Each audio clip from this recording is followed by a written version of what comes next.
నేడు జపాన్ ప్రతినిధి బృందంతో సీఎం చంద్రబాబు సమావేశం. ఆంధ్రప్రదేశ్లో జపాన్ పెట్టుబడులను విస్తరించడంపై పలు కీలక బృందాలు. తెలంగాణకు భారీ పెట్టుబడి యూనిట్ స్థాపనకు ముందుకొచ్చిన ఎలక్ట్రిక్ కార్ల దిగ్గజం BYD. పిఠాపురం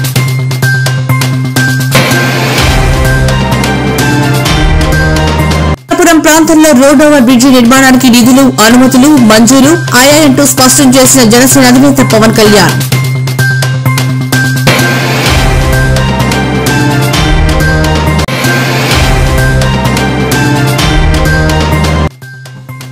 తెలంగాణ అసెంబ్లీలో ఏపీ సీఎం చంద్రబాబుపై కూనంనేని ఆసక్తికర వ్యాఖ్యలు. పర్యాటక ప్రాంతాలను అభివృద్ది చేయాలని ప్రభుత్వానికి సూచన.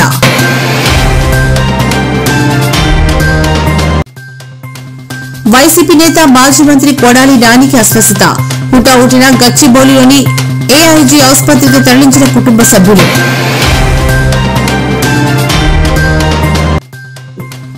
కేటీఆర్ వ్యాఖ్యలతో సభలో దుమారం. తీవ్రంగా స్పందించిన బట్టి విక్రమార్క.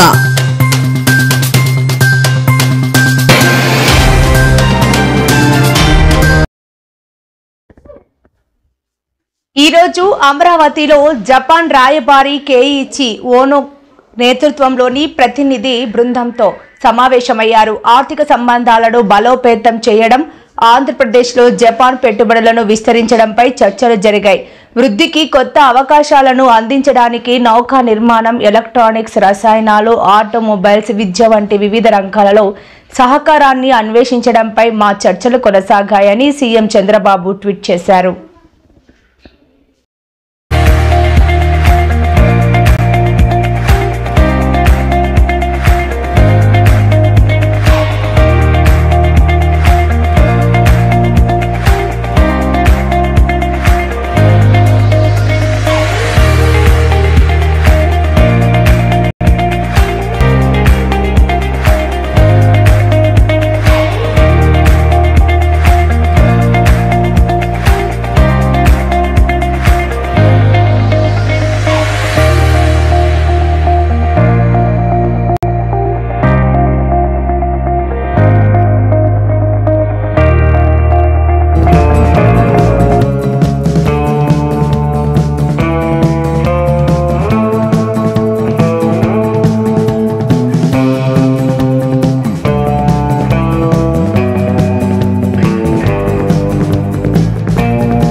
చైనాకు చెందిన విద్యుత్ కార్ల తయారీ సంస్థ BYD హైదరాబాద్లో ఫ్యాక్టరీ స్థాపించేందుకు సిద్ధమవుతున్నట్టు తెలిసింది. యూనిట్ ఏర్పాటుకు హైదరాబాద్లోని 3 ప్రదేశాలను ప్రభుత్వం ప్రతిపాదించగా సంస్థ ప్రతినిధులు పరిశీలిస్తున్నట్టు తెలిసింది. 3ంటిలో ఒక దానిని ఎంపిక చేయగానే ప్రభుత్వంతో ఒప్పందం కుదుర్చుకునే అవకాశం ఉంది. BYD తన ప్లాంట్ను హైదరాబాద్లో ఏర్పాటు చేస్తే దాని అనుబంధ పరిశ్రమలు కూడా ఏర్పాటై ఎంతో మందికి ఉపాధి అవకాశాలు లభిస్తాయి. For rail or bus. My government has given free bus travel to around 20 million women. Empowerment of women, empowerment of marginal people through mobility is a big achievement for my government. We are building a new future city, a net zero city. We want to build the world's best mobility options in this city. Finally, we want to move our people fast.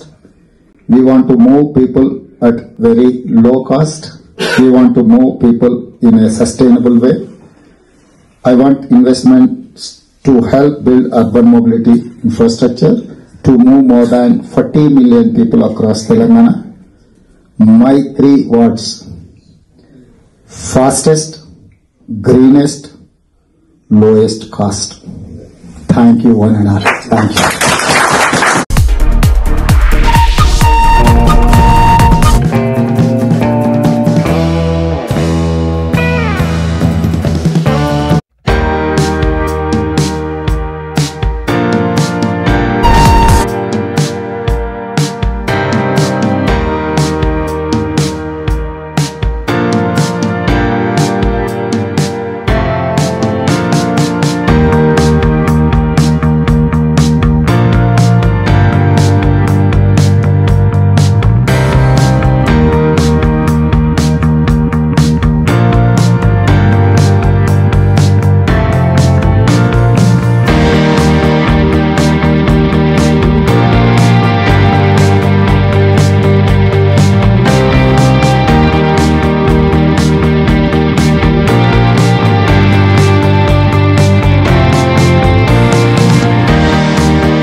AP deputy CM Pawan Kalyan నియోజకవర్గం పిఠాపురం ప్రాంతంలో road over bridge నిర్మాణానికి 59.70 కోట్లు మంజూరయ్యాయని, నిర్మాణానికి పాలనపరమైన అనుమతులు లభించాయి. ఈ నేపథ్యంలో పవన్ స్పందిస్తూ తనకు చాలా సంతోషంగా ఉందని చెప్పారు. ఎన్నికల సమయంలో తాను ఈ రోడ్డు ఓవర్ బ్రిడ్జ్ నిర్మాణానికి హామీ ఇచ్చారని గుర్తు చేశారు.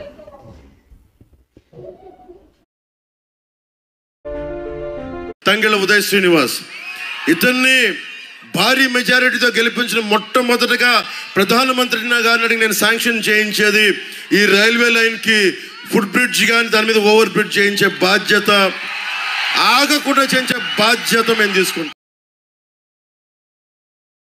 తంగెళ్ళ ఉదయ్ శ్రీనివాస్ ఇతన్ని భారీ మెజారిటీతో గెలిపించిన మొట్టమొదటగా ప్రధానమంత్రి గారిని అడిగి నేను శాంక్షన్ చేయించేది ఈ రైల్వే లైన్ కి ఫుట్ బ్రిడ్జ్ కానీ దాని మీద ఓవర్ బ్రిడ్జ్ చేయించే బాధ్యత, ఆగకుండా చేయించే బాధ్యత మేము తీసుకుంటాం.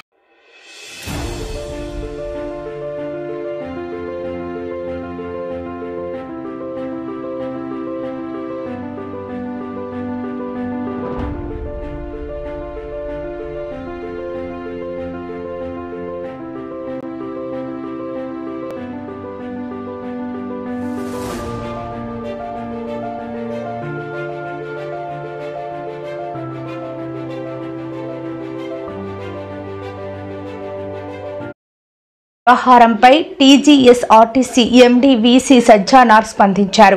బెట్టింగ్ యాప్ల బాధితులకు ఆయన ఒక విజ్ఞప్తి చేశారు. సమస్య ఏదైనా ఆత్మహత్య పరిష్కారం కాదని ఆయన అన్నారు. బలవన్మరణం వద్దు, బతికి సాధించడమే ముద్దు అని బెట్టింగ్ యాప్ల బాధితులకు సూచించారు. మనకు ఉన్నది ఒక్కటే జీవితమని, ఏం సాధించినా ఈ జీవితంలోనే అని పేర్కొన్నారు. అమూల్యమైన జీవితాన్ని అర్ధాంతరంగా కాలదన్నుకోవద్దని విజ్ఞప్తి చేశారు.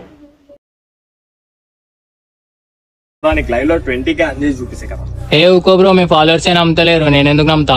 ఇప్పుడు నేను నమ్మాలంటే ఏం చేయాలి బ్రో? ఆ జావా బండి ఉంది బ్రో, అంట పెట్టేసి బ్రో 3 లక్షలు పెట్టి కొన్నా బండి బ్రో. ఇన్ఫ్లుయెన్సర్ అందరు కొన్నవే చూపిస్తారు. ఇప్పుడు నువ్వు బండి అంట పెడితే బ్రో మాకు తెలుస్తుంది. సరే బ్రో, అంట పెడతాం. ఇప్పుడు మళ్ళీ డెమో బండి అది అని అంటారు, ఆన్ చేసి చూపిస్తాను.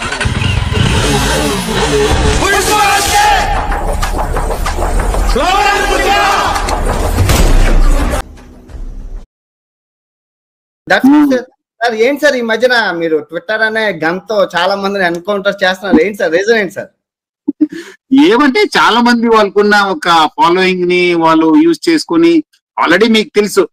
మీరే చెప్పండి, మీ సోర్స్ ఆఫ్ ఇన్కమ్ ఎంత ఉంది ఇప్పుడు మీకు? బికాజ్ మమ్మీ మేము గోవా వెళ్తున్నాము. మమ్మీని కూడా పిలు. Mummy I will call you back. ఇంతకీ పెట్రోల్ ఎంత కావాలి? ఇక్కడ నుంచి గోవా 591 కిలోమీటర్లు, నీ బండి యావరేజ్ ఏమో 8, మాల్వాన్ డీటోర్ 65 కిలోమీటర్లు, టోటల్ 82.25 లీటర్స్. ఇంత ఫాస్ట్ క్యాలిక్యులేషన్ ఇది కూడా మమ్మీ నేర్పిందా? నా లాస్ట్ రిక్వెస్ట్ ఏమంటే, మీరు ఇన్ని కంట్రీస్ చూసారు, మన దగ్గర కూడా మన బస్ లో కూడా ఆంధ్రాలో ఉండొచ్చు, తెలంగాణ కూడా మా బస్ ను కూడా మీరు యూజ్ చేసి ఉంటారు. మీరు పుట్టి పెరిగింది కూడా మా ఎర్ర బస్సులో. నేను ఆర్టీసీలోనే మా వైజాగ్ ఆర్టీసీలోనే తిరిగాను సార్. మాకు కారు లేదు సార్. బైక్ అనేది లోకల్ కి, అదే టీవీఎస్ ఎక్సెల్. నేను ఎక్కడికి వెళ్ళాలన్నా బస్సులోనే వెళ్తాను సార్. నాకు కూడా అవకాశం దొరికినప్పుడంతా ఈ ప్రజా రవాణా వ్యవస్థ పైన కూడా మీరు కొంచెం ఫోకస్ చేయాలి, ప్రమోట్ చేయండి. మీకు తెలుసు, మనం అందరికంటే కష్టపడే వాళ్ళు ఎవరంటే మన డ్రైవర్స్, కండక్టర్స్. చాలా మంది రకరకాల చెప్తారు కానీ కనిపిస్తుంది ఒక డ్రైవర్ రోజు ఒక 50 నుంచి 100 మందిని సేవ్ చేసి ఉంటారు. మనకు సామాజిక ఒక రెస్పాన్సిబిలిటీ పెరిగేది కూడా మా బస్సు నుంచే. ఎందుకంటే ఒకరొకరు చూసి నేర్చుకుంటారు, మాట్లాడేది నేర్చుకుంటారు, చూసి నేర్చుకుంటారు. So it's great university. Bus లో ట్రావెల్ చేయడం మనకు గ్రేట్ యూనివర్సిటీ. సో మీరు నెక్స్ట్ టైం ఇండియాలో డిపాజిట్ బోనస్ ప్లస్ నీకు కసినో గేమ్స్ అన్ని, స్పోర్ట్స్ బెట్టింగ్ మార్కెట్స్ అన్ని అవైలబుల్ ఉన్నాయి. Win on YOLO 247. So why all these limitations? Let's go unlimited in online casino and betting, on sports, unlimited fun, unlimited thrill, unlimited rewards. YOLO 247 is the first iGaming platform to have won an award by Economic Times. So this is 100% trusted.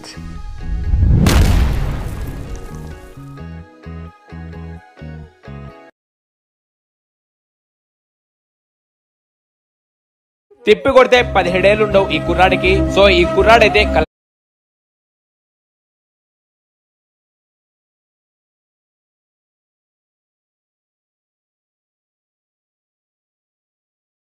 YCP నేత మాజీ మంత్రి కొడాలి నాని అస్వస్థతకు గురయ్యారు. ప్రస్తుతం హైదరాబాద్ లో ఉంటున్న కొడాలి నాని ఛాతీ నొప్పికి గురయ్యారు. దీంతో ఆయన కుటుంబ సభ్యులు ఆయనను హుటాహుటిన గచ్చిబౌలిలోని ఏఐజీ ఆసుపత్రికి తరలించారు. ఆసుపత్రిలో ప్రస్తుతం ఆయనకు చికిత్స కొనసాగుతోంది. కొడాలి నాని ఆసుపత్రిలో చేరారనే సమాచారంతో వైసీపీ శ్రేణులు, ఆయన అనుచరులు ఆందోళనకు గురవుతున్నారు. ఆయన ఆరోగ్య పరిస్థితిపై డాక్టర్లు అధికారికంగా వివరాలను వెల్లడించాల్సి ఉంది.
ఆంధ్రప్రదేశ్ ముఖ్యమంత్రి నారా చంద్రబాబు నాయుడుపై తెలంగాణ అసెంబ్లీలో సిపిఐ ఎమ్మెల్యే కూనంనేని సాంబశివరావు ఆసక్తికర వ్యాఖ్యలు చేశారు. ఉమ్మడి ఏపీలో చంద్రబాబు సీఎంగా ఉన్నప్పుడు ఏ ఇజము లేదని, ఇక టూరిజమే ప్రధానమని అనేవారని కూనంనేని గుర్తు చేసుకున్నారు. ఏ ఇజము లేదంటే అప్పుడు తమకు కోపం వచ్చేదని, కానీ నిజంగా ఖర్చు లేని ఇజం ఏదైనా ఉందంటే అది టూరిజమేనని వ్యాఖ్యానించారు. లాంగ్ బ్యాక్ ప్రతిరోజు అనవసరంగా ఇది చేస్తూ ఉంటే, టూరిజాన్ని ప్రమోట్ చేసేటప్పుడు అడ్డపడతా ఉంటే ఒకసారి అన్నాను, కమ్యూనిజం లేదు, క్యాపిటలిజం లేదు, సోషలిజం లేదు, all isms are over, only tourism will prosper in future, cut అందరూ ఫాలో కమ్మని చెప్పాను. అప్పుడు నా మీద కమ్యూనిస్టు విరుచుకుపడ్డారు. కమ్యూనిజం లేదంటారు మీరు, ఇట్ ఈస్ ఎ రియాలిటీ, చాలా దేశాల్లో ఉందంటే కాదు, ఇంకంతా కూడా మెటీరియలిస్టిక్ హ్యాపీనెస్ వస్తుంది తప్ప సంపద, పేదరిక నిర్మూలన ఇవి వస్తాయని చెప్పాను. నిన్న తెలంగాణ అసెంబ్లీలో వెరీ ఇంట్రెస్టింగ్, సిపిఐ సభ్యుడు కూనంనేని ఎమ్మెల్యే అతను రైజ్ చేసి, నాడు చంద్రబాబు అంటే కోపం వచ్చేది, నిజంగా ఖర్చు లేని నిజం టూరిజమే అని ఆయన స్టేట్మెంట్ ఇచ్చే పరిస్థితికి వచ్చాడు. Very interesting statement. అంటే గతంలో చంద్రబాబు ఉమ్మడి ఏపీ సీఎంగా ఉన్నప్పుడు ఏ ఇజం లేదు, ఇక టూరిజమే ప్రధానం అనేవారు.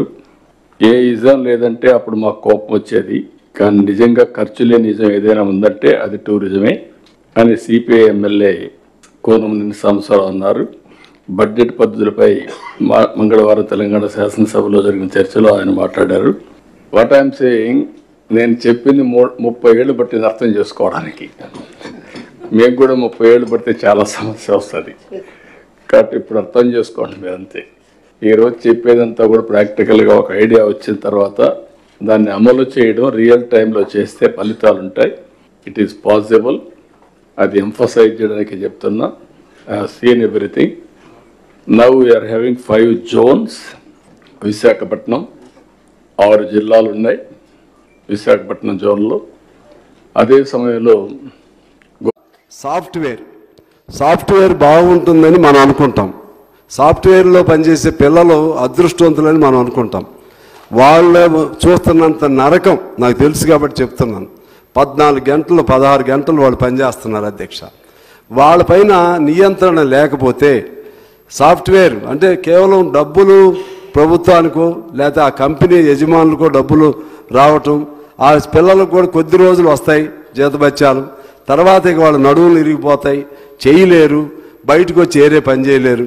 దీనిపైన ఒక సిస్టమ్ పెట్టి ఒక నియంత్రణ పెట్టకపోతే మనం పైన ఈ వెలుగులు చూసి సంతోషపడటం తప్పితే లోపల పరిస్థితులు అర్థం చేసుకోలేకపోతున్నాం అనేది నా భావం. నేను లాంగ్ బ్యాక్ ప్రతిరోజు అనవసరంగా ఇది చేస్తా ఉంటే టూరిజమే అనేవాడు అప్పట్లో. అందరూ మాకు కోపం సంబంధించి నిజంగా తెలంగాణ దీన్ని ఒక టూరిజం హబ్గా చేయొచ్చు. అప్పుడు చంద్రబాబు గారు ఇక ఏ ఇజం లేదు టూరిజమే అనేవాడు అప్పట్లో. అందరూ మాకు కోపం వచ్చేది ఏ ఇజం లేదు అంటున్నాడని. కానీ నిజంగా ఖర్చు లేని ఇజం ఏదైనా ఉందంటే టూరిజమే అధ్యక్ష. నేను లాంగ్ బ్యాక్ ప్రతిరోజు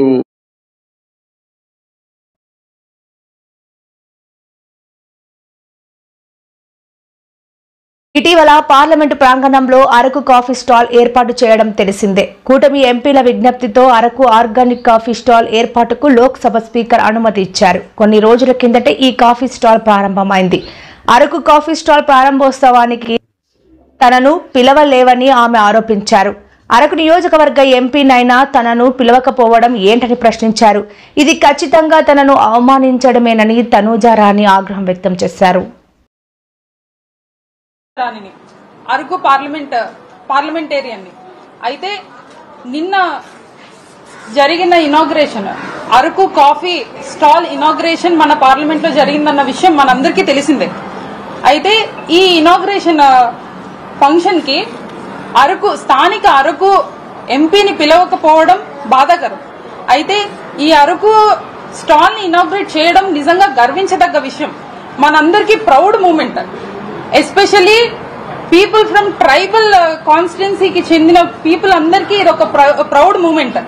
అంతర్జాతీయ ఖ్యాతి కలిగిన అరకు కాఫీ పార్లమెంట్ లో స్టాల్ పెట్టడం నిజంగా గర్వించదగ్గ విషయం. అట్లాంటి అంత మంచి విషయాన్ని అరకు స్థానిక ఎంపీగా ఉన్న నన్ను ఇన్వైట్ చేయలేదు. కానీ ఈ రోజు నేను ప్రెస్ మీట్ పెట్టి మీ మీడియా ముందుకు రావడానికి గల ప్రధాన కారణం నన్ను ఇన్వైట్ చేయలేదు అన్నది కాదు. ఇన్వైట్ చెయ్యకపోయినా నేను ఫీల్ అవ్వలేదు, బాధపడలేదు, చింతించలేదు. కానీ ఈ ప్రాసెస్ జరుగుతుంది, అరకు కాఫీని పార్లమెంట్ లోకి తీసుకుని వచ్చి పెడతాము అనే ఆలోచన మీకు కలిగిన రోజే అక్కడ మన ఎంపీ ఉన్నారు, మన సమస్యల మీద ఆమె పార్లమెంట్ లో మాట్లాడుతున్నారు, ఆమె వాయిస్ ని వినిపిస్తున్నారు పార్లమెంట్ లో. అలాంటప్పుడు అంత మన కోసం ఫైట్ చేసే ఆమెకి ఒక్కసారి చెప్పాలని అనిపించలేదా అని jaggery. It is famous for tamarind. ఇట్లాంటి స్పైసెస్ ఎన్నో ఉన్నాయి. అరకు కాఫీ మాత్రమే అరకుకి ఫేమస్ కాదు. Araku famous for all the spices. ఇట్లా ఎన్నో ఉన్నాయి. అట్లాంటివన్నీ కూడా మనం బయటకు తీసుకుని వచ్చి ఇక్కడ పార్లమెంట్ సాక్షిగా ఎంతో మంది ఎంపీలకు కానీ స్పీకర్లు కానీ లేకపోతే ఇక్కడ నిన్న పార్టిసిపేట్ చేసిన అందరికీ మనం తెలియజేయవలసిన పరిస్థితి ఉండేది ఒకవేళ నన్ను కూడా పార్టిసిపేట్ చేయగలిగితే. అదే విధంగా ఈ రోజు నిన్న జరిగిన ప్రోగ్రామ్ లోని అరకుకి ఫేమస్ అయిన దెంసా నృత్యం ఉంది. నిజంగా ఒక 10 మందిని మనం తీసుకొని వచ్చి ఆ నృత్యం కూడా అందరికీ తెలియజేసే వాళ్ళం. ఇట్లాంటివి ఎన్నో ఉన్న అరకుని ఓన్లీ వచ్చి 2-3 వచ్చి ఇప్పుడు నేను రైతుల్ని తీసుకొని రావాలి అనేసి నేను అనుకున్నాను. కానీ పక్కనే ఉన్న ఎంపీని పట్టించుకునే వాళ్ళు రైతులను అంత దూరం నుండి ఎక్కడి నుండి తీసుకువస్తారు? అది నా భ్రమ. కాకపోతే అదే విధంగా ఈ మీడియా ముఖంగా నేను తెలియజేసేది ఏంటంటే ఇట్లాంటి పనులు ఏవైతే జరుగుతున్నాయో నా ప్రమేయం లేకుండా, నన్ను పిలవకుండా ఇది చేసింది టెంపుల్ ఆఫ్ డెమోక్రసీగా పిలిచే ఈ పార్లమెంట్ లోనే ఇట్లాంటి వైలేషన్ కలుగుతూ ఉన్నప్పుడు, మా ఇక్కడ ఉన్న స్థానిక ఎంపీనే పిలవలేనప్పుడు ఇట్లాంటి రకరకాల పనులు, లేకపోతే మీటింగ్స్ కానివ్వండి, ఏదైనా ఇనాగ్రేషన్ కానివ్వండి, నా సొంత కాన్స్టిట్యున్సీ అయిన అరకు, మన్యం, ఏఎస్ఆర్ జిల్లాల్లో కూడా చాలా జరిగినవే. అది ఏదో నామకే వాస్తే, ఏదో నేమ్ సేక్ కోసం నన్ను ముందు రోజు నాకు ఫోన్ చేయడం గానీ, ఫోన్ చేసి మేడం ఇలా ఉంది అని చెప్పడం గానీ చాలాసార్లు జరిగింది. కాకపోతే ఇక్కడ పార్టీలు మీరు కన్సిడర్ చేస్తున్నారా, లేకపోతే తక్కువ మంది ఎంపీలు ఉన్నారు కదా వీళ్ళని ఎందుకు కన్సిడర్ చేయాలి అనేసి మీరు అనుకొని మమ్మల్ని పట్టించుకో. ఇట్లాంటివి ఉన్నప్పుడు ఏది ఏమైనా గానీ పార్టీలను పక్కన పెట్టి ఇట్లాంటి పెద్ద ప్రోగ్రామ్ అయినప్పుడు మాత్రం ఖచ్చితంగా ఒక ఎంపీగా నాకైతే ఇన్విటేషన్ రావాలి అని చెప్పి. శాసనసభలో బారాస ఎమ్మెల్యే కేటీఆర్ చేసిన వ్యాఖ్యలతో దుమారం రేగింది. పనులు కావాలంటే కాంగ్రెస్ నేతలు 30% కమిషన్లు తీసుకుంటున్నారనే ప్రచారం జరుగుతోందని ఆయన వ్యాఖ్యానించారు. దీనిపై డిప్యూటీ సీఎం బట్టి విక్రమార్క సహా అధికార పార్టీ సభ్యులు తీవ్ర అభ్యంతరం వ్యక్తం చేశారు. బారాస సభ్యులు ఒళ్లు దగ్గర పెట్టుకుని మాట్లాడాలని బట్టి విక్రమార్క వ్యాఖ్యానించారు. దీనిపై బారాస సభ్యులు అభ్యంతరం తెలిపారు. ఇటు కాంగ్రెస్ అటు బారాస సభ్యుల ఆందోళనతో సభలో వాతావరణం వేడెక్కింది. మేము కూడా ప్రొవోక్ చేయాలనుకుంటే మేము కూడా మాట్లాడచ్చు సార్. మేము కూడా చెప్పొచ్చు 30% కమిషన్ అని వాళ్ళ ఎమ్మెల్యేలు అంటున్నారు, 20% కమిషన్ అని సెక్రటేరియట్ లో ధర్నాలు అవుతున్నాయి. రైట్, నేను ఛాలెంజ్ చేస్తా ఉన్నాను కేటీఆర్ ని. I have challenge KTR.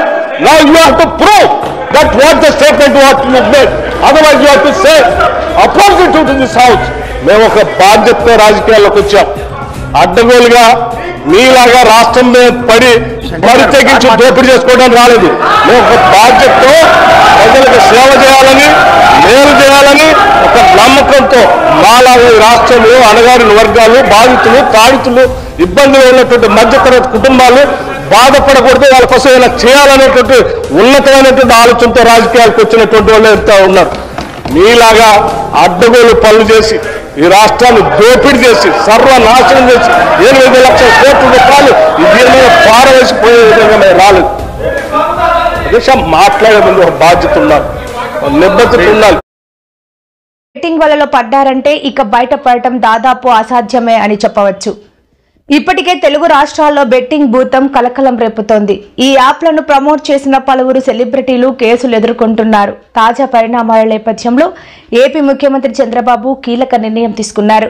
Online betting పై ఉక్కుపాదం మోపుదామని ఆయన అన్నారు. బెట్టింగ్లను నియంత్రించేందుకు ప్రత్యేక చట్టాన్ని తీసుకొద్దామని తెలిపారు.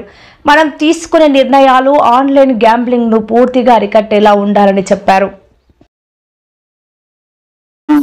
సార్ ఏంటి సార్ ఈ మధ్యన మీరు ట్విట్టర్ అనే గన్తో చాలా మందిని ఎన్కౌంటర్ చేస్తున్నారు, ఏంటి సార్ రీజన్ ఏంటి సార్? ఏమంటే చాలా మంది వాళ్ళకున్న ఒక ఫాలోయింగ్ ని వాళ్ళు యూజ్ చేసుకుని ఆల్రెడీ మీకు తెలుసు, మీరే చెప్పండి మీ సోర్స్ ఆఫ్ ఇన్కమ్ ఎంత ఉంది ఇప్పుడు మీకు? Because we should go to Goa. Let's come on. Mummy మేము గోవా వెళ్తున్నాము. మమ్మీని కూడా పిలు. Mummy I will call you back. ఇంతకీ పెట్రోల్ ఎంత కావాలి? ఇక్కడ నుంచి గోవా 591 కిలోమీటర్లు, నీ బండి యావరేజ్ ఏమో 8, మాల్వాన్ డీటోర్ 65 కిలోమీటర్లు, టోటల్ 82.25 లీటర్స్. ఇంత ఫాస్ట్ క్యాలిక్యులేషన్ ఇది కూడా మమ్మీ నేర్పిందా? అసెంబ్లీలో బీఆర్ఎస్ సభ్యులు ఆందోళనకు దిగారు. బీఆర్ఎస్ వర్కింగ్ ప్రెసిడెంట్ కేటీఆర్ ను ఉద్దేశించి చేసిన వ్యాఖ్యలపై డిప్యూటీ సీఎం బట్టి విక్రమార్క క్షమాపణ చెప్పాలని డిమాండ్ చేశారు. ఈ మేరకు సభలో బీఆర్ఎస్ సభ్యులు నినాదాలు చేశారు. బట్టి చేసిన వ్యాఖ్యలపై బీఆర్ఎస్ సభ్యులు అభ్యంతరం వ్యక్తం చేశారు. అనుచిత వ్యాఖ్యలపై బట్టి విక్రమార్క క్షమాపణ చెప్పాలని బీఆర్ఎస్ సభ్యులు పట్టుబట్టారు. వద్దురా నాయన 20% పాలన అంటూ అసెంబ్లీ ఎమ్మెల్యేల ప్రవేశ ద్వారం వద్ద నిరసన తెలిపారు. గేమింగ్ బెట్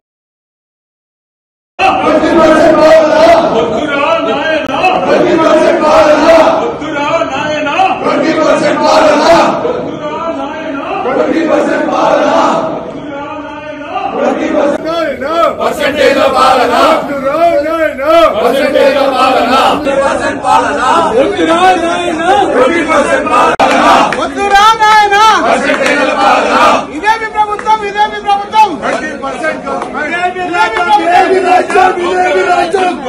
రాజ్యం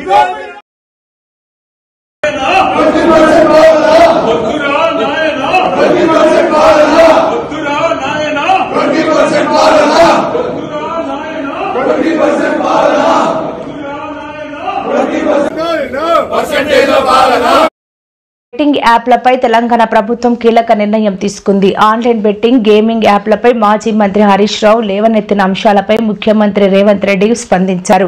ప్రభుత్వం 2021లో ఆన్లైన్ బెట్టింగ్, గేమింగ్ యాప్లపై నిషేధం విధించినప్పటికీ సరైన చర్యలు తీసుకోకపోవడం వల్ల ఇటీవల రాష్ట్రంలో పలు ఘటనలు చోటు చేసుకున్నాయని ముఖ్యమంత్రి తెలిపారు. వీటికి సంబంధించిన విషయాల మీద కంటిన్యూస్గా సభలో చర్చ జరగడం, బయట ఆందోళనకరమైన పరిస్థితులు ఉండడం, సిద్దిపేట శాసనసభ్యులు హరీష్ రావు గారు ఆన్లైన్ బెట్టింగ్ మీద, అదేవిధంగా ఈ బెట్టింగ్ యాప్ల మీద, ఆన్లైన్ రమ్మీ గేమ్ల మీద ప్రభుత్వం చర్యలు తీసుకోవాలి. పేదలకు తీరని నష్టం జరుగుతుంది. పేదలు ఈ బెట్టింగ్ యాప్లతో బలవుతున్నారు, ఆత్మహత్యలు చేసుకుంటున్నారు, రకరకాల ఆందోళనలు చేపట్టడం జరిగింది, మాట్లాడడం జరిగింది. అధ్యక్ష గత ప్రభుత్వమే 2017లో ఆన్లైన్ బెట్టింగ్ కానీ ఆన్లైన్ యాప్ వీటన్నిటి మీద నిషేధం చేస్తూ చట్టం తీసుకొచ్చింది. చట్టం చేశాం కానీ దాన్ని పకడ్బందీగా అమలు చేసే విషయంలో మరి గత ప్రభుత్వంలో కొంత నిర్లక్ష్యం జరిగింది. ఈ మధ్యకాలంలో అది చాలా వేగంగా తెలంగాణ రాష్ట్రంలో దుర్వినియోగం జరుగుతుంది. అందుకే అధ్యక్ష తమరి ద్వారా ఇది